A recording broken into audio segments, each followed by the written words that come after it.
Hello, everyone. Thank you so much for being here. Thank you for watching. This is the third video for the Voter Directed Democracy audiobook. Let's get started. This third video is going through one of my favorite sections of the book, Status of Democracy Around the World. There are two huge things to get from this section. First, we go through the biggest context I can give you for democracy, which is, of course, a global, worldwide context. Understanding how rare and precious and powerful real democracy is in this world is really important. Second, this section gives you an important scale.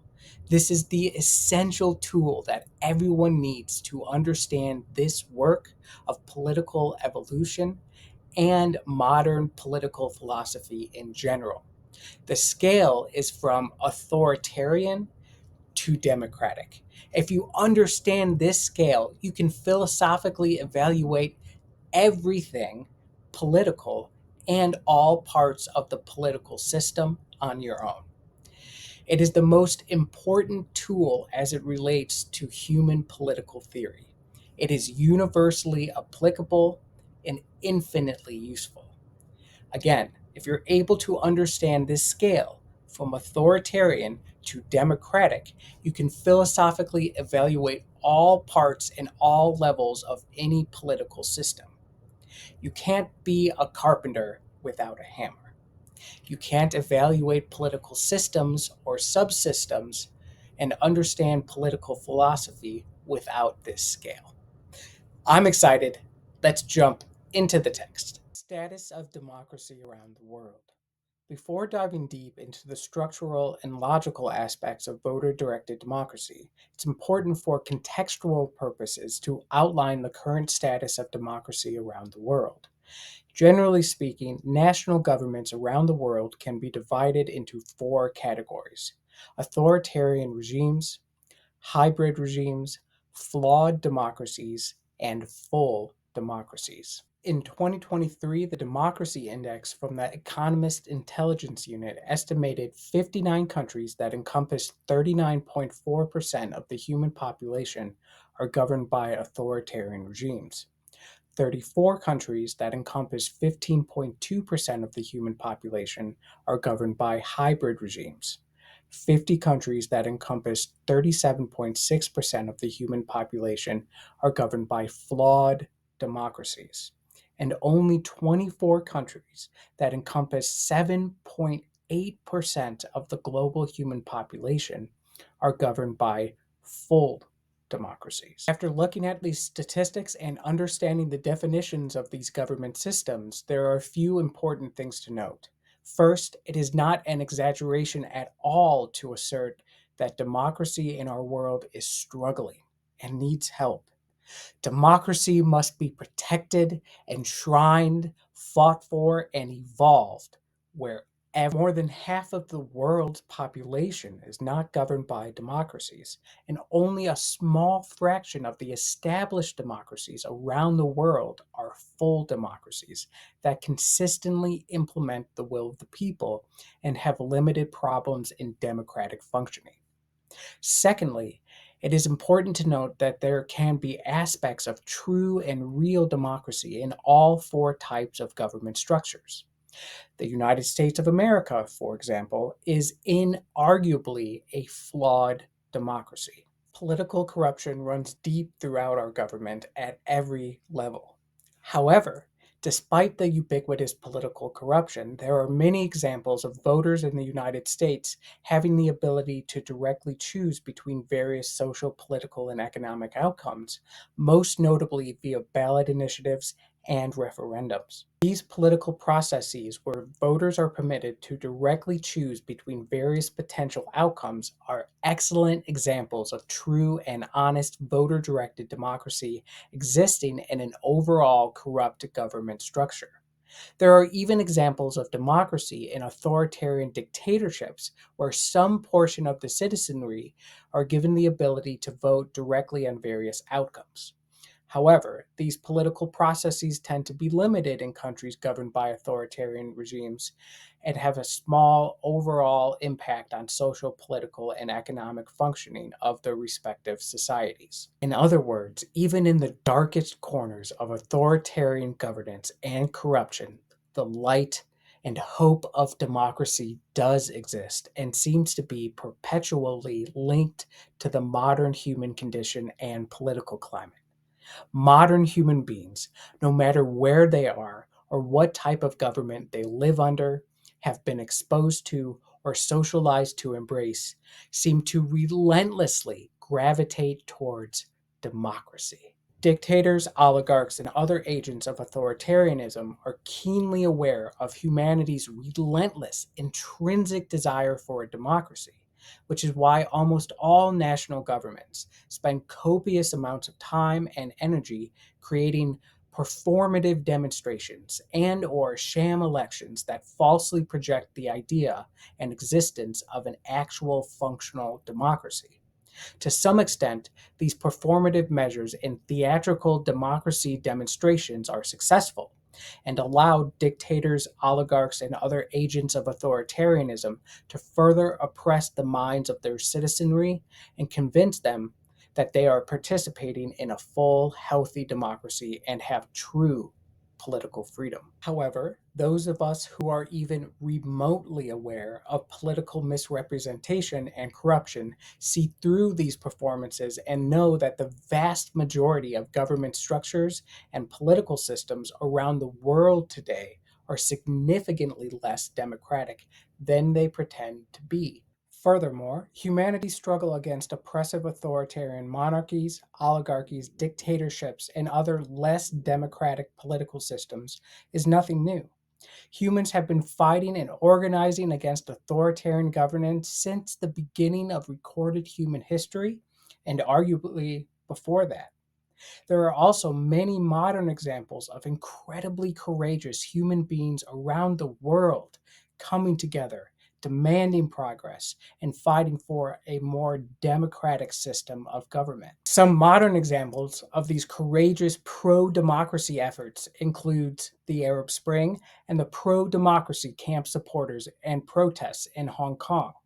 The following moments in history are also amazing examples of how people have fought for more democratic societies and include the American Revolution and all other revolutions against colonial rule, the French Revolution and all revolutions against monarchies, and the actions of the Allied powers during World War II and all wars fought against fascism and authoritarian dictators. Additionally, it is also important to note that even full democracies can suffer from political corruption. Just because a particular government system, on average, consistently implements the will of the people, does not mean that particular government system is without corruption at any level or can even completely solve the problem of political corruption. The threat of corruption will always exist in any democratic republic because the execution of the public agenda in these democratic systems of government can come down to the actions of a single individual elected official. All individual elected officials, even those from full democracies, are imperfect human beings and are therefore susceptible to the evil influences of political corruption. Therefore, all four types of governments can always benefit from evolving into a voter directed democracy. In other words, voter directed democracy can help modernize and evolve authoritarian government systems as well as the most stable and consistently less corrupt democratic republics. Lastly, in the context of democratic political philosophy, it is crucial to note the immense importance of being able to focus on philosophically evaluating government structures and political decisions qualitatively on this scale from authoritarian to democratic. Conversely, so much political time and energy is wasted by voters and various political media creators on evaluating government structures and political decisions quantitatively. Analyzing the quantity of something does not produce information about the quality of said thing.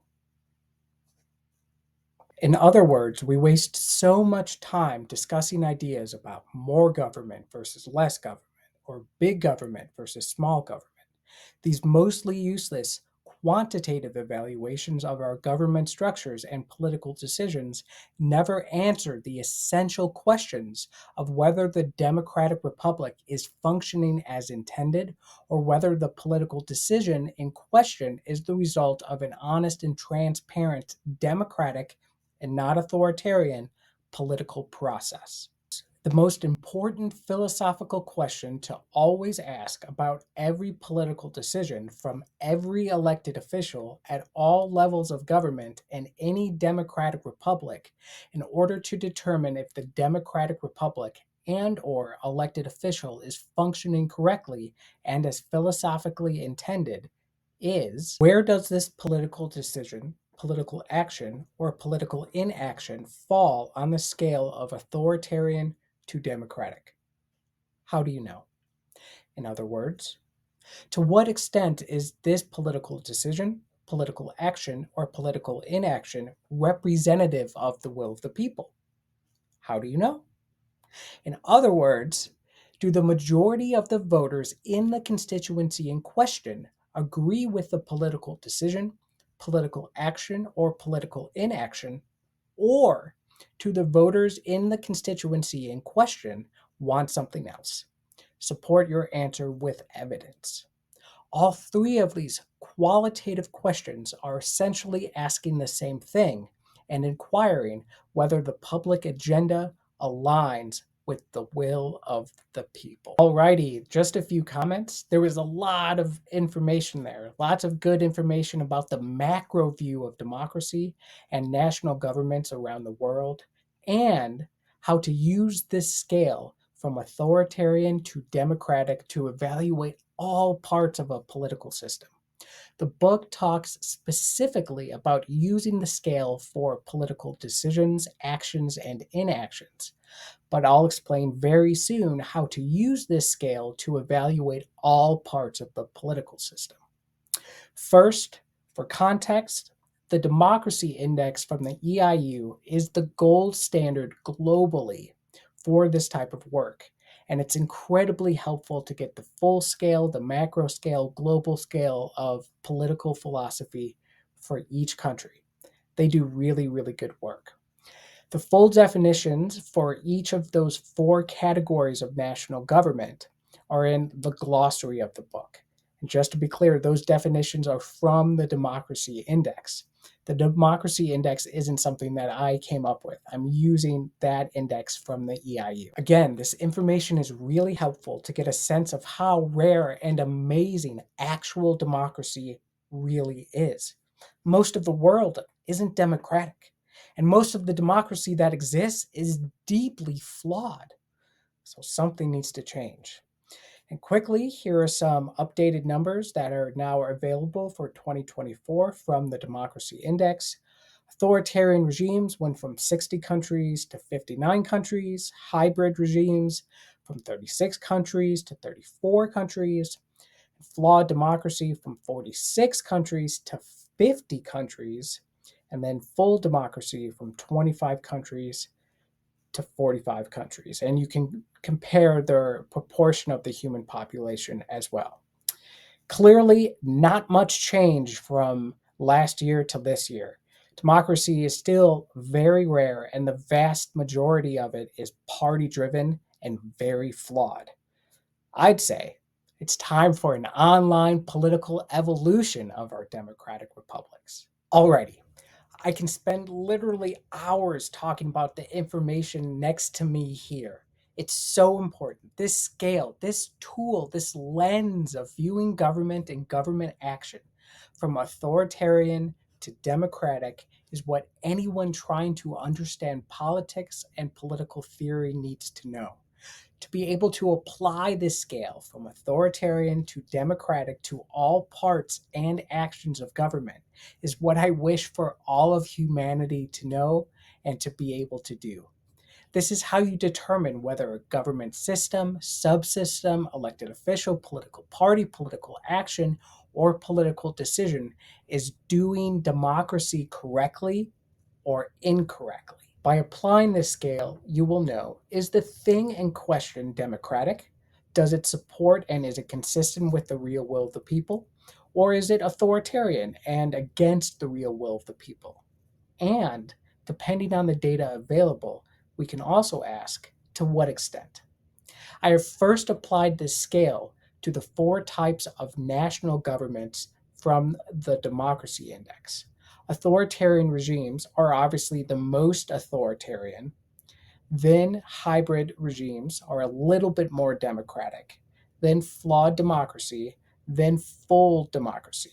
And beyond a full democracy, even more democratic than a party-driven full democracy, is a voter-directed online democratic republic, because it's honest and transparent and constantly sourcing and implementing the real will of the people. We can also apply the scale to political decisions. We can ask, is the political decision democratic? And for example, 60% democratic and 40% authoritarian. We can apply it to political parties. Is the political party authoritarian? 70% authoritarian and 30% democratic. We can determine this very clearly, very specifically, and very precisely by voting on voter-directed network, issue by issue, and analyzing the data and voting results. And the application of the scale is mostly limitless. You can apply the scale to all parts of a political system, from the macro parts, national governments, state level governments, branches of governments, to the micro parts, specific elected officials and specific actions and specific inactions, and everything in between. Ultimately, the scale empowers everyone to answer the essential question of political philosophy. Is that thing, that system, that branch, that elected official, that political decision in support of the will of the people, or is it authoritarian? Lastly, and very importantly, this scale has nothing to do with evaluating outcomes.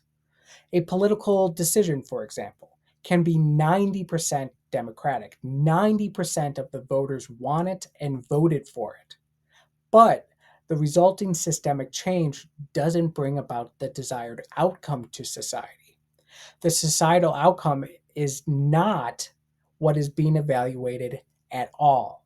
The scale is only evaluating whether the system, subsystem, action, political decision is consistent with democratic or authoritarian political philosophy. We are only philosophically evaluating parts of the political system. The scale doesn't provide any information about the outcome of anything. With that, video 3 is coming to a close. Thank you so much for watching. Please like and subscribe. Please join Voter Directed Network. Come have your voice heard and your vote counted. All voters are always welcome.